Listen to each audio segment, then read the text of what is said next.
morning. So, how are you feeling right now?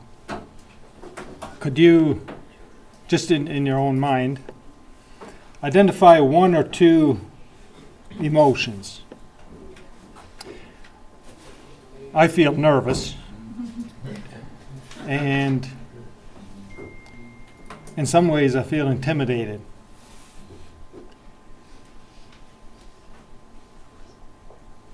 You've identified one or two? You don't have to say, just think it to yourself or feel it.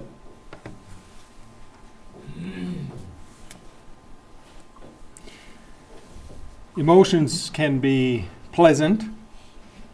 Emotions can be unpleasant. But nevertheless, they are emotions. And I'd rather talk about pleasant emotions and not so, it comes harder to talk about unpleasant ones, especially when they're fairly strong, intense. And sometimes, as Dave said, especially for men, I think for women as well, it takes time to sort through what we are feeling. So in a situation like this, where we are gathered here, it's not unusual to experience many different emotions and not necessarily be all conscious or aware of what we're all feeling at a given time. And so I'm kind of in that place right now. So we'll get right into the topic because I got a ways to go here. Starting with the question of what are emotions? When you think about emotions, what do you think about? Like, what are they? I think in a sense, we all have a vague sense of what emotions are, but I'll try to define in a way, try to define what emotions are, how they function, and then lastly, I'll try to get on track, especially for men, to kind of get on track with their wives about what they feel. But I would say that a lot of the things that Dave said, I think are generally are true. But occasionally I run into men who are different than their wives. He would have said what he would have described. In some ways, some men are more like women, and their wives are more like the men. And so I've seen that too, and sometimes it's kind of confusing for a wife or for a husband, because they feel things much deeper, and it's much more complex for the man than it is for the wife. But I think generally it's more how Dave described it. And I would say personally, I'm kind of on I think I'm more on the feeling spectrum. Like, I tend to feel things. But I think I'm a mix too of the others. I'd like to just get away and think about it and try to understand what's actually happening here. But I think I find it effective and helpful to actually talk about what I'm feeling, even when I haven't sorted it all out. So this is a mix. So talking about emotions, defining them. What are emotions? Emotions, as Merriam-Webster would define them, it would be the affective aspect of consciousness. So when you think about the affective aspect of consciousness, think of it as a certain way of looking at something. So it's an aspect that appears to the eye or to the mind of a person. It's one way of looking at a particular concept or idea. It can also be a state of feeling. So there's this sense of, sometimes you feel something and it's like when you're in the state of feeling, like happy, sad, joyful, ashamed, embarrassed, afraid. Okay, those are states that you can sometimes be caught in. Like, it's not just something that you feel, but you get caught up in it, where you feel like that's all you feel is that particular feeling. And then the last one is defined as a conscious mental reaction such as anger or fear, subjectively experienced as strong feeling, usually directed toward a specific object and typically accompanied by physiological and behavioral changes in the body. So let's take some time to unpack some of this. So this last definition really puts together a lot of information in a definition. So think about the first one as conscious. That means the person perceives or apprehends what is going on. Secondly, it involves the mental aspect, like the cognitive part of a person, like the mind or the thinking part. Okay, so it captures that as well. The part of that it's subjective. Now, this is happening inside the person, like it's not somebody else making him feel that way. He or she feels that, so it's a subjective experience that they have. You can have people going through the same experience and yet feel very different, have very different emotions in the same experience. So the subjective part captures this, that this is what the person is feeling. The fourth part is a strong feeling. That means it registers emotionally. So we use the word emotional and feelings interchangeably. So a degree of emotion can vary significantly. Like some things, they kind of are a passing emotion. Others are okay, some are kind of like a pinprick. Others are like a stab in the heart. Okay, so when we say the heart, we mean it feels like I really got stabbed. So that's what we mean by degree. Directional. Emotions are generally for, that is, for something is I like this. When it's against something is I don't like this. Like I'm either afraid of it, it's painful, I like to get away from it. Whereas when you're for something, you would invite it. It's a blessing. It's appreciated. It feels good to the senses. Sometimes, though, people find themselves, maybe to describe it as frozen, like they don't know what they feel at a given time. Give them some time to warm up, and they'll start to feel like it'll settle in. So sometimes that can be when you have a traumatic experience. Sometimes you go into shock, where you don't know what you're feeling. You actually, it's not just you don't know what you're feeling, but you don't feel anything. It feels like you're numb. And so it's not just for or against, it's also sometimes it's, I don't know what I'm feeling. I don't have any feelings right now. Sometimes people describe depression like the absence of feeling, and sometimes the absence of feeling is scary or can feel very painful. Like when people don't feel anything. Like they think they should feel something, but they don't. So that's one aspect of talking about it being directional. Then the last part is the physiological and behavioral changes in the body are due to the fact that we experience emotions in a physical body. Like usually when you experience something, because your body and your emotions, like your material, immaterial personhood are together, you experience emotions in your body. And when you experience emotions, it affects your physical body. So when you're embarrassed or surprised, sometimes it'll show up on your face. Like your physical body will register. It'll register on your physical body that you have been surprised or something has happened to you. So it's just saying they're so interwoven that one affects the other. Now, one thing that this definition does not take into consideration or doesn't expand on is sometimes the physical body doesn't function properly. And so when certain components of the physical body don't work properly, like when they malfunction, then certain hormones are missing, like are not operating properly, and you feel certain things, but it's not necessarily coming from the top down, as it were. It's kind of coming from the bottom up. So often we think about experiences outside of us affecting us or stirring emotions. Okay? This part, what I'm describing, is more when your body doesn't function properly. For example, a thyroid is a pretty important hormone that produces certain hormones that affects how you feel. Okay, if your thyroid doesn't work properly, one of the things is you can kind of feel depressed. Okay, and it's nothing necessarily to do that something's wrong with your emotions. It means there might be something wrong with your physical body, like a component of your physical body.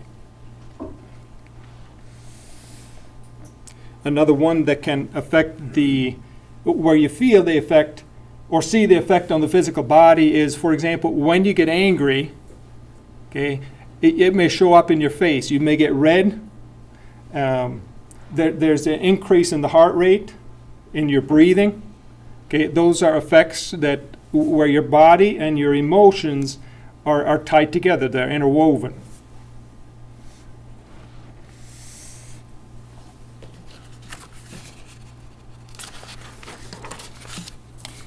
Switching to thinking about emotional capacity.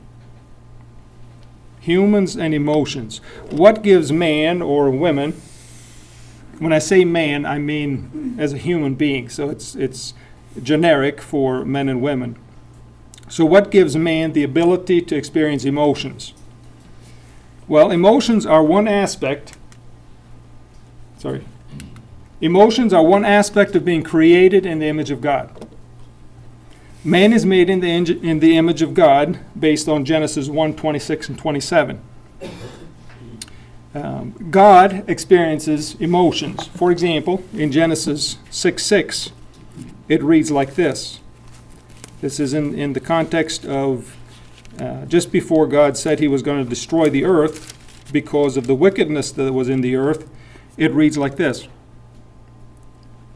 Verse 5 and 6. And God saw that the wickedness of man was great in the earth, and that every imagination of the thought and the heart of his heart was only evil continually. And it repented the Lord that he had made man on the earth, and it grieved him at his heart. The word grieved is an emotional word. That is, the Lord was pained because of what man had become. And so God has emotions, and he made man with that capacity as well. Matthew Elliott, in the book Faithful Feeling, says, our emotions are part of being made in the image of God. They are a good and integral part of human existence. Secondly, beyond being one aspect of being created in the image of God, emotions are also a gift from God. Emotions enable us to experience our intangible world. So we live in a tangible world, so our five senses help us navigate through the tangible world. Well, emotions are that one part that help us navigate through an intangible world. So emotions are intangible. It's things that you feel. It's not like you can lay your finger on it. So emotions are described with words. And so it's intangible. But this is a gift from God. Imagine for a little bit if you would not have any emotions, if you would just be flat. In some ways, like in contrast, comparing it to some of our senses, okay? So it's kind of like if you would make a soup and you would not have the ability to taste it. Okay? So think about living without any emotions.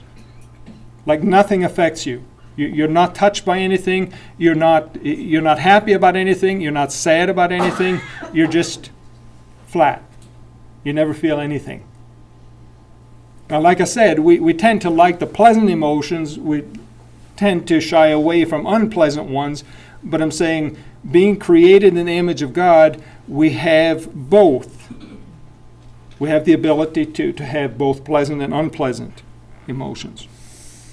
Emotions add vibrancy, flavor, and color to life. Third, emotions are affected by the fall. When Adam and Eve disobeyed God by eating the forbidden fruit, it resulted in their eyes being opened to the reality of their nakedness. That's in Genesis 3:7. As a result, they sewed fig leaves together for coverings and hid themselves from the presence of the Lord among the trees of the garden. Now the reason for that is when they fell, something happened in them, but it also affected their emotions. And so their emotions were impacted by the fall.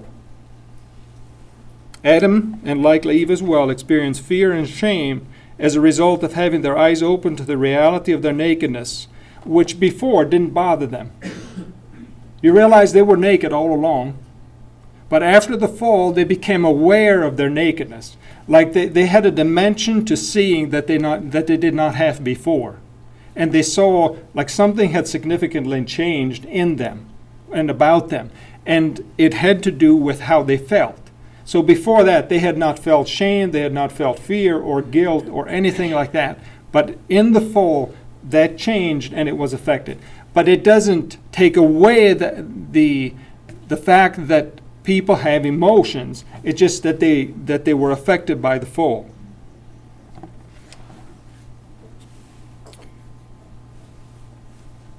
Shifting gears and talking about understanding the function of emotions. So we talked a little bit about what are emotions and what gives a person the capacity to feel. Now we'll talk about how do emotions actually function. So how do they actually work in life? So what is the function of emotions? First, emotions are the language of the inner person, or what I would call the heart, or the immaterial, or the inner person. Like when I talk about the outer person, I mean the physical body, and even that part that is invisible. So we understand like we have a physical outward body. There are internal organs. Dave talked about the brain. Okay, that would be considered a physical organ. But when I refer to the heart, I don't exactly mean the brain. I'm more referring to one aspect that utilizes the brain, that is utilized by the brain, and that is called the mind. But we're zeroing in specifically on emotions. So emotions are the language of the inner person. In describing it, so here's kind of how I try to picture it for you. So think of this blue as, this is kind of a picture of the sovereignty of God, that God overrules what happens in this world. He's over this world and he sovereignly reigns, and anything that comes into your life or my life, this is what is described here or depicted as my world, happens under God's sovereignty. So in my world would be my history or your history, everything that has ever happened to you, and also your current experience. So this kind of depicts what happens in your world, two pieces of that. And when you think about the heart, you're thinking about just one aspect of a person, this invisible aspect, that inner part of a person. And the Bible would describe that as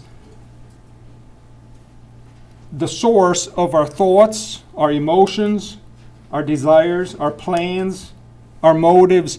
Okay, those are 5 things that I would put in that category.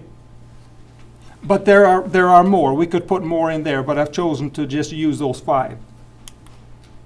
And those things that are in there, the scripture teach, actually come out of us. And they come out in a couple ways, in our speech or in our conduct.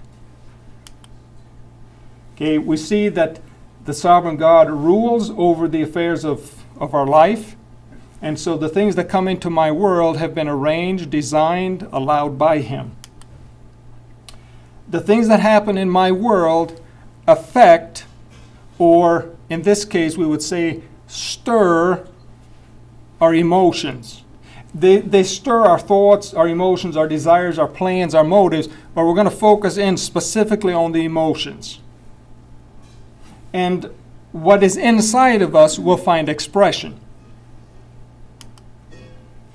There is an invisible connection between us and the Lord. I'm saying that's between believers and unbelievers, but especially with believers. Believers can interact with the Lord. That is, they can talk to the Lord can talk to them through His Word. While the Lord works on the hearts of people that don't know Him, they don't have that connection with Him. Now, shifting gears and just giving you a different metaphor of what we're describing here. So I've moved away from a kind of how the Bible describes it and using this image as, okay, think of the earlier image as the source where emotions come from. Think of this image of the hand as describing how emotions function in relation to other inner components. Okay? So think of your pinky as your thoughts. Okay, that's one function of the inner person is your thinking. The other one would be desires as your ring finger. Think of the emotions as your middle finger, the plans as your the index, and your thumb as your motives. Okay, now think of your hand. Okay, your hand and each of your fingers, they do not act independent of each other. Like they act together. So think of your emotions as functioning simultaneously with these other components. Like if you think of emotions as simply functioning by themselves, it's like cutting your finger off, putting it over here in a category and trying to understand it. Okay, it'll be really confusing and misleading if you think of emotions that way. Now what I'm saying, we're focusing in on emotions, but keep in mind, emotions don't function independent of your other internal components that function together. Just like my middle finger doesn't function independent of my hand, it is affected by what happens with the other fingers. You try it. Like you may be able to bend this middle finger, but it only goes so far, and you can only take it away so far, and then it starts to hurt. Okay, so what I'm saying, when you think of emotions, you can zero in on particular things that you're feeling, but keep in mind there are other things that are working simultaneously that affect your emotions.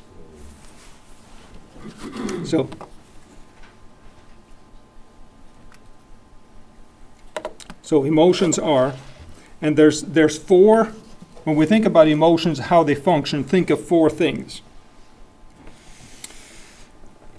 And this comes primarily from the book titled Untangling Emotions by Alistair Groves and Winston Smith. So emotions function this way. One, emotions function as communicators. Think of them as communicating something to you. Emotions communicate or reveal. Think of it maybe as revealers of our affections, that is what we love, or on the one side what we love, what we would like, and on the other side of what we hate, things that we would like to get away from. So emotions are communicators. They constantly communicate to us what is dear to us or what we're afraid of, what we don't want to happen to us. For an example, the other Saturday, I had some chores I wanted to do, or some jobs I wanted to do in the morning, and I'd kind of been thinking to myself, I'd like to do a little bit of wood turning. So I kind of like to turn wood on the lathe. And so I had a little bit of time in the afternoon at about 4. I thought, okay, this is the time. I got my things done. Some of the children were around or they were gone, and Lucy had gone to the store. Well, I took the bowl that I had started and I went to the place where I was going to lathe, and I got a phone call, and here was my wife, and she wanted to know if I would have time to go up to the house to check if she had a certain ingredient. Well, I kind of had looked forward to going to do some lathing. And so when she called, it was kind of inconvenient for me to to go check if we had that ingredient. Well, you understand, my emotions were communicating something. They were communicating to me, I did not like this, I would like to do this. Okay, I'm just saying those things are happening all of the time. So emotions are communicators. They communicate to us what we like or what we don't like. Secondly, emotions are connectors. Connectors. Emotions enable us to relate to each other. So two primary ways that we connect with other people is by our joys or by our sorrows. You're familiar with a scripture verse that says, rejoice with those that rejoice, weep with those that weep, rejoice with those that rejoice. Those are two primary ways that we connect with each other. When we share experiences, usually it's good experiences or difficult experiences. And it's in those, when we share experiences with each other, that's how we connect.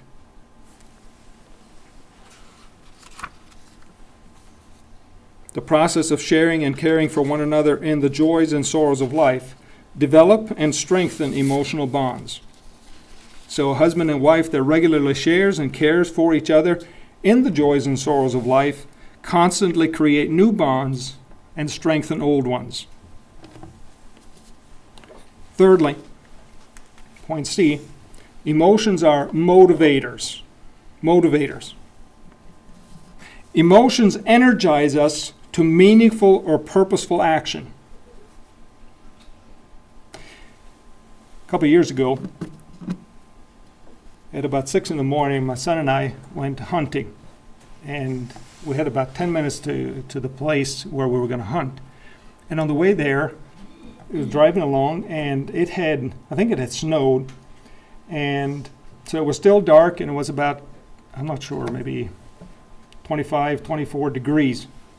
And as we were driving along this road, familiar road, we went past this farmhouse, and I saw something kind of smoking. But before I could really look, I was past, and I tried to think, what was that? And it seemed like, in my mind's eye, it seemed like it was a vehicle that was sitting on its side, and there was steam coming out of the front of it. And so I thought, we've got to go back and check. So I turned around, went back, and pulled in, shone my lights, and here was his vehicle sitting on the passenger side, sideways up, like the tires facing us, and there was steam coming out of the front of the vehicle. Well, I was motivated to action, and in fact, I was so motivated to do something. I pulled my phone out, pushed the door open, got out, and tried to dial, and told my son to dial at the same time. I said, call 911. And so I went over, and here was this lady. She was just coming to, so she had just had the accident. I hadn't seen it. We must have just pulled in soon after she had the accident. And I looked in, like I could see in through the windshield or through the open something. I'm not sure. I just saw red, like not blood red, but code red. And it was like, somebody's in here. So I'm just saying, when you experience something like that, you're motivated to action, to do something, either get away or act like instead of running away, like do something that is helpful. So emotions are motivators, and especially when there's trauma, or when you're angry, or when you're afraid, then motivators really come into play, where you can really see them at work. Lastly, emotions are elevators. And by elevators, the authors mean that they are an expression of our worship, meaning when we feel things, we don't just feel them in a vacuum. We feel them before the Lord. So emotions don't think of emotions as amoral. Think of emotions as happening before the presence of God. So that's often how we kind of get away with feeling certain things. We actually don't think of it as we are living before the Lord here. And so our emotions actually reflect something about our relationship with God or to the Lord, how we think about the Lord. So here's how the authors say it in the book. Here's then what this means. Every emotion you ever feel reflects your loves or what you worship. This is easy to see in terms of joy, thanks, and awe, but it's equally true of sorrow, guilt, and distress. Where godly joy, for example, flows from a heart that treasures what God treasures and sees God's purposes advancing, godly distress comes from a heart that treasures what God treasures and sees His will being violated. Godly distress is the cry of the heart that honors God's desires as good ones, honors God's will as right, and is so personally committed to seeing God's will being done on earth as it is in heaven that it causes anguish of spirit to see the opposite. All unpleasant emotions can work this way as well. Righteous guilt honors the goodness of God's law. Righteous grief has tasted and seen that God is good, and that the loss of His good gifts is painful. Because worship of God puts ultimate value on Him, all godly painful emotions actually serve to communicate that value, more firmly establish us in relationship with Him, and motivate us to obey. So they are. The emotions are, they do four things. They function as communicators, as connectors, as motivators, and as elevators. Now thinking about to actually feeling the emotions, like where you actually engage what you feel. And this emphasis here is primarily from the perspective of trying to connect with somebody, trying to engage somebody in what they're feeling. Even if they don't know what they're feeling, it's this process of engaging them to try to understand them. So especially for men to engage their wives, to actually feel the feeling, feel the emotion is the emphasis here. First, one of the ways to feel emotions is to listen and observe. As was mentioned last night, God gave us 2 ears, 1 mouth. By listening, actually you learn something about a person that you didn't know before, or that you didn't know in this moment. Keeping eyes and ears tuned to the person you're listening to are a big step in setting the atmosphere for connecting. Limiting interruptions or distractions can aid in staying focused. Things like human traffic and someone requiring your attention hinders the process. You know what it's like when you're in a meaningful conversation and you're interrupted again and again and again and again. After a while, it gets irritating where you're distracted to the point of, this is hard to reconnect here. Like where you're really focused in on something, somebody interrupts you, you try to get back to that point. If you do it 2 or 3 times, after a while, it's not worth it.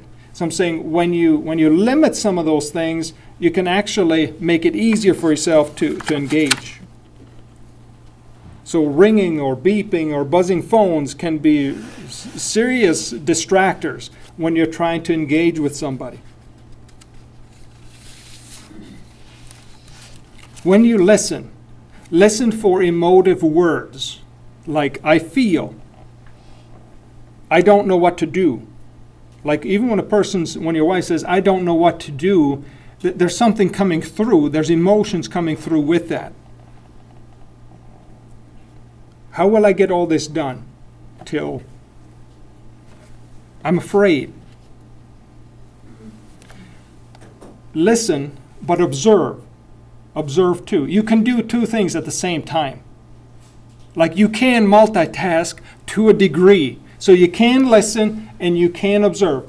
Especially observe eyes, face, and other parts of body language. So if you see tears running down the face, that means it's pretty important to the person. Like it tells you this, it's communicating. Remember the earlier point? Emotions communicate. And so if it comes out in tears, just be aware this person feels deeply about this. Secondly, ask helpful questions. Helpful questions have to do with aiding the person in expressing themselves. It can be helpful to ask for an example.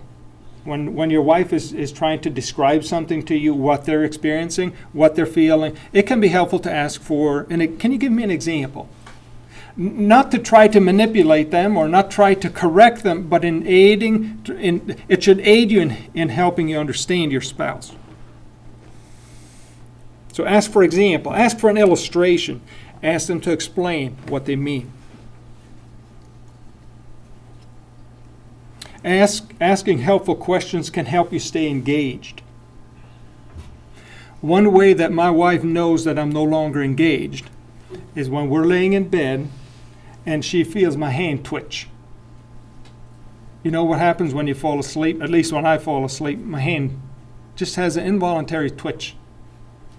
She knows I'm no longer engaged. And sometimes she'll say, did you hear what I said? Yeah, I heard what you said. And sometimes I can say what she said, but I'm actually out of it. I was not engaged. I was in la la land somewhere. So ask helpful questions. Ask questions that help you stay engaged. Number 3, cultivate curiosity and emotional honesty. When you're curious, you have a desire to investigate and learn. Being curious involves observing and inquiring beyond the obvious. For example, my wife is sensitive in some areas, and so sometimes, like, easily touched by songs. And after a while, I can get used to that and kind of pass it off as she's sensitive. When we sing, that's just her.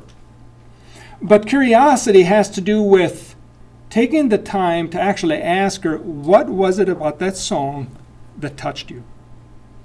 Was it actually about the song? Like, sometimes you can sing a song, but you can be 500 miles away thinking about something else. So it's not assuming that she's actually crying because of the song, but curiosity says, hey, I observed that you're crying. What was it that you were crying about? Like, was it something about the song? Was it something that you thought? Was it something that you connected? Okay, curiosity does that. Being emotionally honest means being open with your spouse, but also allowing your spouse to be open with you. Okay? So, for example, in our case, my wife would easily cry when we sing or on certain occasions. Okay, not only is she affected by that, but that affects me as well. So sometimes she's curious and she'll ask, so how are you affected when I cry? Well, now that's a totally different subject. I mean, we were talking about yours. I don't necessarily want to talk about how I feel when you cry, because I don't want you to feel bad when you cry. That can easily get emotionally, you can get really tangled up in that. But that's an example. Cultivate curiosity and emotional honesty. Number 4, consider the context of an emotional experience. Again, quoting from the book Untangling Emotions. The authors liken the mixture of human emotions to various colors of tint injected into a bucket of paint.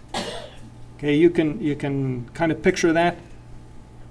To obtain a certain color of paint at the paint store, you select the appropriate color-coded tab and give it to an associate who enters the code into a computer, which tells him which tint to add to give you the desired result.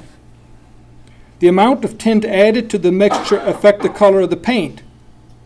Your emotions at any given moment are tinted by your experiences over the past 12 hours, the past day, the past month, or the past years.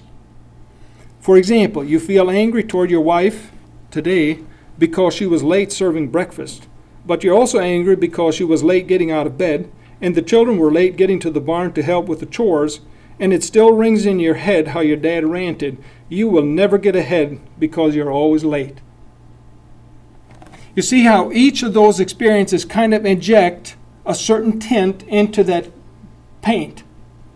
And so at any given moment, you have the experience you had 5 minutes ago, 10 minutes ago, 20 minutes ago, 30 minutes ago. They're all putting a little bit of tint into the color of your current emotional color. So that's when your wife or when you feel a certain emotion, you have to consider what is the context in which the person is experiencing this.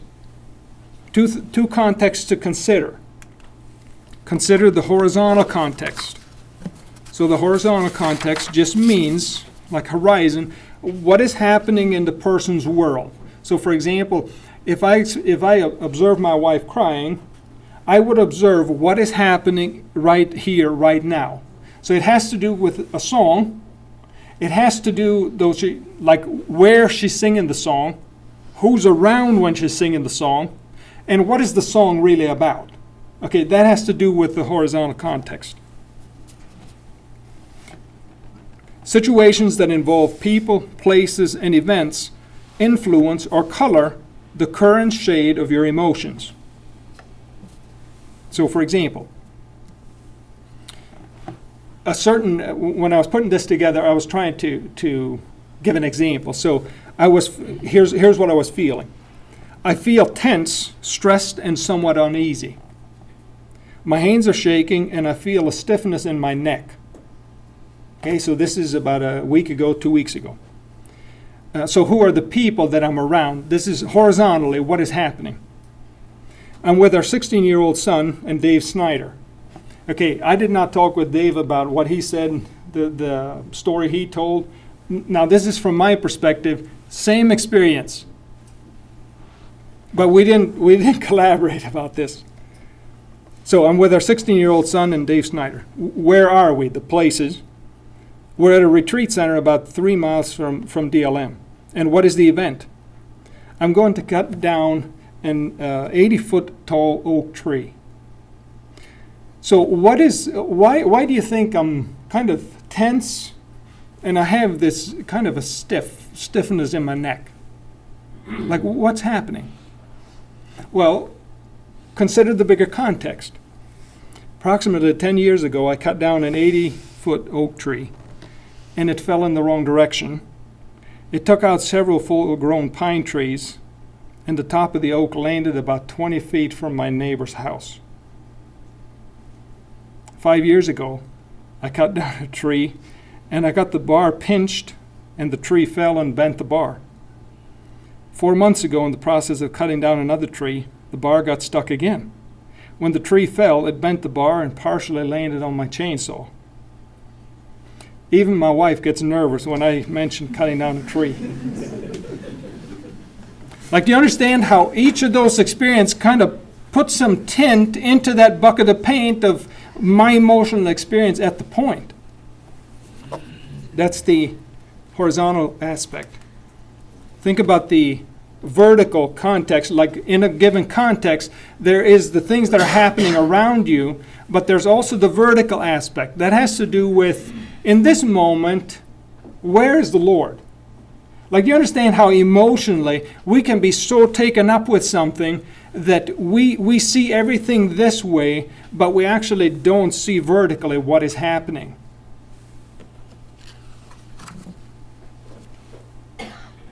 So here's what it looks like in an example. So in the example of cutting down a tree, I was emotionally aware of my associations with humbling and embarrassing experiences related to cutting down trees.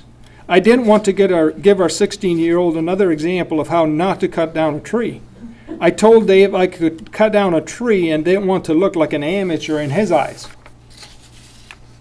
So the bigger question in this context when you think vertically is the Lord of heaven aware of my emotional experience that I'm going through in relation to cutting down a tree?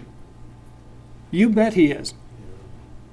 Did he have the same awareness with any of the other trees I cut down? Yes. Yeah. Therefore, the most important reality that should grip me at this point is that the Lord of heaven is here and sees what is going on outside and inside of me. How I am perceived by our son or by Dave is not as significant as living before the face of God, with the conscious awareness that God is here now.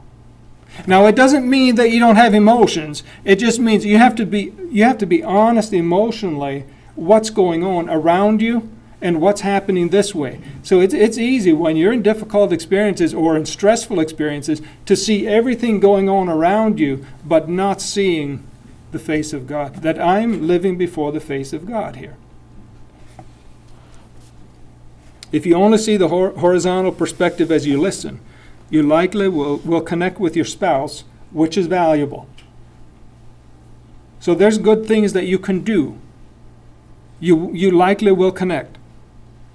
If you have a horizontal and vertical perspective, you can see it both as an opportunity to connect and consider God's bigger purposes and what your spouse and you are experiencing. Number 5. Embrace complexity. The subject of human emotions is complex because there are many of them, experienced at different levels of intensity, hang on like leeches on some occasions, and are inaccessible at other times. You understand the complexity of human emotion? Sometimes they come on like a flood. And it's not just that they come on like a flood. As the authors say, I think it was really helpful, is they don't come in single file. You understand that? Like Dave demonstrated with that container of items that he had, he kind of shook them out. That's kind of how emotions are. Sometimes they come on like strong and overwhelming and many. Okay? Other times, it's like, I don't have any emotion right now. I don't feel anything. And it's not like you can just control emotions, like you can just make them do what you want them to do. Sometimes they don't work that way. So keep in mind as you think about listening to your spouse, don't be afraid of complexity, of things where emotions are kind of tangled. It takes time to untangle them, and be okay with that.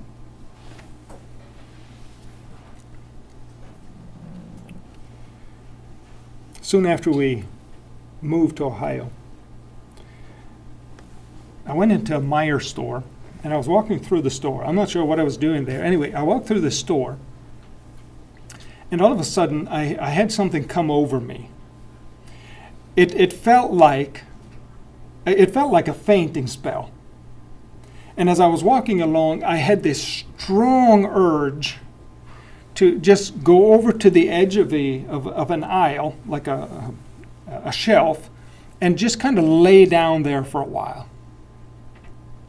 But then I had this other feeling of and thought of, oh my, I can see the ambulance people coming and finding me there and saying, hey, there's something wrong here. We've got to get him out of it. We've got to get him help.